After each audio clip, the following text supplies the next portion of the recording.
And now to Your Voice, Your Vote coverage tonight. The race for the White House is heating up. Vice President Harris is wrapping up her first cross-country campaign tour, ending with a fundraiser here in her home state tonight. Political analyst Steve Swat says Republicans are likely to attack Harris's California roots. Here's the latest on the state of the presidential race. Tonight, Vice President Kamala Harris back home in San Francisco, closing out a cross-country tour with her new running mate, Minnesota Governor Tim Walz, getting a fundraising boost from former House Speaker Nancy Pelosi in her home state. I think Kamala Harris, to many people in this country, remains at least a partial blank slate. Political analyst Steve Swat says Republicans are likely to attack Harris's California roots. I think by the time this campaign is over, the Trump campaign will make California look like a hellscape. And they're going to try to tie Kamala Harris to that. They're going to talk about rising crime rates and the retail thefts in California. They're going to talk about all the homelessness and the fact that we have more unhoused people in California than anywhere else.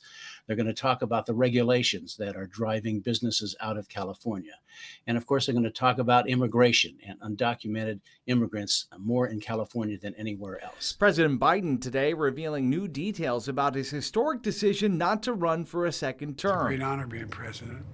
I think I have an obligation to the country to do the most important thing to do, and that is we must defeat Trump. Biden saying he did not want to be a distraction and that a number of his colleagues worried he could be a drag on their races.